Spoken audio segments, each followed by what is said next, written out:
The Court of Public Opinion is a part of the Amateur Radio Network. You're listening to the Court of Public Opinion. We're going to discuss Sheriff Arpaio's case. We're not really going to talk about what you may have heard on the news, but just see what's going on here, because Sheriff Arpaio, in 2007, there was an investigation regarding discrimination, and that was done by the ACLG, and then it was turned over to the DOJ. If you want to read into this a little bit more, I guess the things that I'm picking off, and just here, we're going to zoom in here in a moment. Okay, in 2007, the ACLU and the DOJ Civil Rights Division brought a racial profiling lawsuit. That right there, this profiling lawsuit, okay, we were always told that they weren't allowed to profile, and now they're doing the profiling. So he's obviously a political prisoner. That's what this looks like, because if you read into this a little bit closer, let's see where that is. Go further down to 20 USC, and I can't read that, I'm sorry, but it says I just flipped that. Okay. Well, if you read into this, there's a lot of discrepancies here. They can actually throw this case out because there's a couple problems here. If this was an actual real lawsuit, then why did the defense attorney, the prosecuting attorney, I believe that's what this is, had to have a special waiver from Sheriff Arpaio's attorney to stay on the case, because the federal judge that's on the case and the attorney that's representing the prosecution are brothers. This is a kind of case that would normally get thrown out, but they're going to turn it over to the court. I guess what concerns everybody is that you're a political target, and that we know Sheriff Arpaio is very outspoken about certain things, and he especially was the one that was behind, the investigation, which it was a cold case posse, and that was a request by the public. So as a sheriff, he was doing his job. He was actually doing what the public wanted him to do. They wanted him to investigate. In their county, there were some concerns, I believe because of the border issue and some other things, that they wanted to know if the president, at the time, Barack Obama, Barry Soetoro, was actually legally allowed to do that, much less be the president of the United States, because, there is such a thing as a state rights issue over federal law, but there's been a lot of conflict here, and that's why all these challenges. And here's the thing about being disbarred. A lot of these attorneys that are not being disbarred, they're getting promoted. So do they pick and choose the people that they decide to go after? Obviously, because normally this case would be thrown out because there's a lot of problems here, and it looks like a case of false imprisonment, if anything. That's what this sounds to me. And it looks like they were looking for anything to throw at Sheriff Arpaio, and he's 85 years old, and this is actually happening more and more, where people can make up anything, and if they can find a loophole in the law, they could actually grab you and then prosecute you. And that's the kind of legalism that America endorses in the court system, because look, the courts are insulated by political position. And here's the problem. You're hearing cases now where cases aren't going to trial that should actually go to trial, and they're picking and choosing which cases they're going to go after. So I look at these cases, if a real judge in a county where it's not, politically biased, they're going to throw a case like that out. They're going to look at that and say, this is frivolous. I don't know how somebody decides somebody is racially profiling when we were told that you're not allowed to racially profile anyone. But it looks to me that ACLU is either a hypocrisy. There's so much hypocrisy there.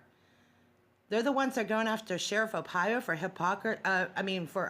racial profiling, when they're actually profiling Sheriff Arpaio. I don't know. I'm just pointing out some things that are just look really, they're just too obvious. I think the case is that ACLU, I apologize, ACLU and the DOJ they zeroed in on him, and they are after him because he's a political enemy. and the courts, a law where they don't even, they're not even taking these people to trial for treason and all kinds of other things, blackmail, all this other stuff that's going on. This is scary that they can use the law to do this, but they are doing it. And that's, I think, why I think it's important that people pay attention to this, you know, because if you could, you mean to tell me there's a slight problem, it gets to that point where people's lives are in this kind of danger for political. I mean, yeah, I guess, you know, when you're in a political position, it's hard, you know, you have to be neutral most of the time, okay? Even law enforcement in some ways have to be neutral because they have to do their job, right?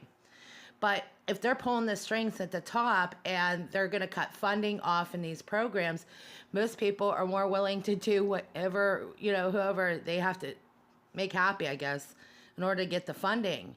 And that's what we're seeing with these protests, is that they're funded. And of course, they're political enemies, okay? So obviously it looks like to me, he's been targeted the whole way through this. Most of the time, in any other case that I've ever heard of, they don't pursue these cases. They look at this as an ACLJ, I'm sorry, I keep saying that, I apologize, ACLU. ACLU is not a fan of Sheriff Arpaio, so they're looking for anything to throw at him. And he's been, listen, when you're a sheriff that long, and he's been, you know, in law enforcement that long, I mean, to me, this says a lot of other things, that they could use anything and throw people into jail because they basically don't like you, and they'll look for a way to trump up charges and false. This is a case of false imprisonment. I absolutely believe that. And it's happening quite frequently because it's about power and control. It's not about justice and doing the right thing, because any other judge that I've heard of would throw a case like that out. They don't have time to go down this road and how to argue a racial profile. I just saw this with this recent case in Cleveland, where they were talking about homophobic. I mean, that is, people have disagreements. They don't have to like each other. The one thing about America is that you can, I guess in this case, well, this story that was in Cleveland, that somebody can be a homosexual, but you don't have to call them homophobic just because somebody doesn't agree with their lifestyle. Now they label that homophobic. They label things. Everything's about labels. And it's all about controlling people and not being allowed to speak your mind and not allowed to have your own views and think independently. And that's how they get it. It's a form of soft tyranny. It's a way to silence free speech. And that's what the issue is on Google right now, is that if they can make people be afraid to discuss things because they're going to intentionally demonize people for having their own views and values and opinions, that's the whole point to taking away from Christianity. Do you see any other religion that gets targeted like Christianity? No. In fact, that's the whole reason, because there's freedom to speak your mind. You're allowed to have a view and opinion. You're even allowed to disagree. You don't even have to like this. You don't have to like certain things, but you don't have to be penalized for it. And what they're doing is they're penalizing people and then falsely imprisoning them. And there's never been a law in our country, at least from where we stand, from the origins of the Constitution. Your Bill of Rights is your individual right to speak freely without the consequence or the threat or fear of that being removed from you. Everyone needs to get a pocket constitution and start defending their First Amendment rights, because your First Amendment right to speak and to worship freely, it is one of those things. They don't ever let these people convince you otherwise. They have people convinced. They have our kids convinced. And looking at some of these cases, there's another case here. We have to address this as here in a moment. Just give me a second here as I get this stuff loaded up. But I'm going to roll into it, and then the images will come up. In this case, and I'm not sure what state it is. Okay, but let's just go to this story. This witch. She tortured her granddaughter, 7-year-old granddaughter, and you can watch the video and stuff below for anybody that wants to do that. But this woman tormented and tortured, not sexually abused them, but this is what people are doing. They're tormenting people. They're leaving them to the point they get a sick thrill out of putting fear into somebody, to the point that they're begging for them to stop, okay? And here's the thing, these little kids, that has to be, I know it's traumatic, absolutely. But the whole thing is that certain people are given special rights, and that's what it looks to me, that you can torment and torture somebody and not go to jail for that. Yet they can make up stuff and they can find something, a loophole in the system, and they don't get disqualified. See, the punishments aren't fitting the crime, and there's a lot of things like this going on. And what you're seeing is we're the citizens, and we're supposed to be able to have the ability to vote judges in and out to represent the people, and they're representing ACLU. They're not and look at this racial profiling, and you have a bunch of young people. They are a mouthpiece for this, so they're part of the whole silencing free speech, okay? And look what happened in Berkeley, California, the pro-speech rally. I'm not a big fan of people going up there and instigating a fight. I'm not even a big fan of some of the people that go to these speaking events. I mean, that actually go to actually speak at the events. But I'm also on the side of having free speech. And then you see the pro-speech assault and how it just broke out in a civil battle. This is what they want, though. And it's for us to educate ourselves, understand that you have those rights. And it's not just about rights. These are God-given rights. These aren't things that but you are seeing today where false imprisonment and political prisoners, that's going to be the new way things are going. Because if they can put away a sheriff and treat him like a political prisoner, they could do that to anybody. And that's the truth of it. Because then what it does is it sends a message. That's the whole point. They're sending a message that the public has to be afraid of these people. You can't be outspoken. You won't be allowed to do these things if you don't exercise your rights to free speech. People are afraid to lose their jobs because if they speak too much on something, the concern is you're going to lose your job. And that's real. This is real. This is not us talking. But you can tell that people are afraid. They're hesitant. They don't want to say anything. And that's what a lot of the European countries are like. They want people to be convinced that they can't think or speak for themselves.